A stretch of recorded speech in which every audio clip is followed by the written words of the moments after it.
প্রিয় দর্শক, আমাদের চ্যানেলে আপনাদের স্বাগতম। প্রিয় দর্শক, যুক্তরাষ্ট্রের মিনেসোটা অঙ্গরাজ্যে সম্ভাব্য নিরাপত্তা ঝুঁকি মোকাবেলায় প্রায় ১৫,০০০ সেনাকে প্রস্তুত থাকার নির্দেশ দিয়েছেন সংশ্লিষ্ট কর্তৃপক্ষ। এই সিদ্ধান্ত এসেছে এমন এক সময় যখন দেশজুড়ে রাজনৈতিক উত্তেজনা, বিক্ষোভ এবং সামাজিক অস্থিরতার আশঙ্কা বাড়ছে।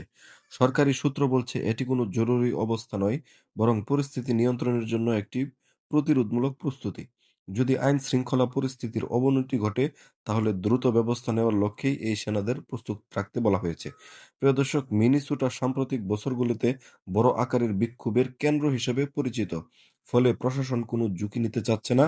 তবে মানবাধিকার সংগঠনগুলোর আশঙ্কা, সেনা প্রস্তুতির এই সিদ্ধান্ত শান্তিপূর্ণ প্রতিবাদের উপর চাপ সৃষ্টি করতে পারে। প্রিয় দর্শক, অন্যদিকে প্রশাসনের বক্তব্য, সাধারণ মানুষের জীবন ও সম্পদ রক্ষা করাই এই সিদ্ধান্তের মূল লক্ষ্য। এই ঘটনা স্পষ্ট করে দিয়েছে বিশ্বের অন্যতম শক্তিশালী গণতন্ত্রের দেশেও অভ্যন্তরীণ নিরাপত্তা এখন একটি বড় চ্যালেঞ্জ।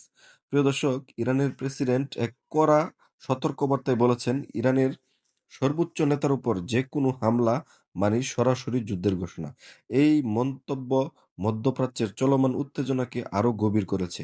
ইরানের সর্বোচ্চ নেতা শুধু রাষ্ট্রের প্রধান নন, তিনি দেশটির রাজনৈতিক, ধর্মীয় ও সামরিক ক্ষমতার কেন্দ্রবিন্দু।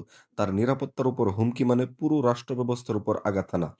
বিশ্লেষকদের মতে এই বক্তব্য একটি স্পষ্ট লাল দাগ টেনে দিয়েছে ইরান। এর মধ্যে দেশটি জানিয়ে দিয়েছে, এই সীমা অতিক্রম করা হলে কোনো কূটনৈতিক পথ খোলা থাকবে না। এই সতর্কতা এসেছে এমন এক সময়ে যখন ইরান, ইসরায়েল ও যুক্তরাষ্ট্রের মধ্যে পরোক্ষ আঘাত, সাইবার হামলা এবং আঞ্চলিক উত্তেজনা ছড়িয়ে পড়ছে। প্রিয় দর্শক, বিশ্লেষকরা আশঙ্কা করছেন এই পরিস্থিতি একটি বড় আকারের আঞ্চলিক যুদ্ধে রূপ নিতে পারে, যার প্রভাব পড়বে বৈশ্বিক অর্থনীতি এবং আন্তর্জাতিক নিরাপত্তার উপর। এ কারণে বিশ্ব শক্তিগুলো এখন চরম সতর্ক অবস্থানে রয়েছে।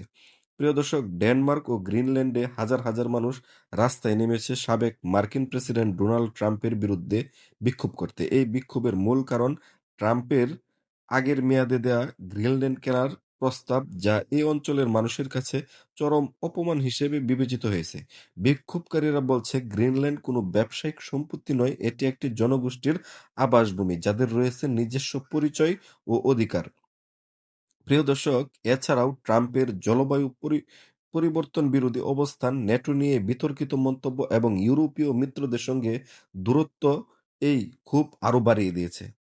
গ্রিনল্যান্ডের বিশেষভাবে গুরুত্বপূর্ণ এবং ভৌগোলিক অবস্থান এবং প্রাকৃতিক সম্পদের কারণে ফলে এখানকার মানুষ নিজেদের ভবিষ্যৎ নিয়ে অত্যন্ত সচেতন। এই বিক্ষোভ প্রমাণ করে মার্কিন রাজনীতির প্রভাব আজ আর শুধু যুক্তরাষ্ট্রে সীমাবদ্ধ নয়, বরং তা বিশ্ব রাজনীতিতেও গভীরভাবে ছাপ ফেলেছে। প্রিয় দর্শক, এতক্ষণ আমাদের সাথে থাকার জন্য ধন্যবাদ। আবারও নতুন ভিডিও দেখার আমন্ত্রণ জানিয়ে আজকের মতো এ পর্যন্তই। খোদা হাফেজ।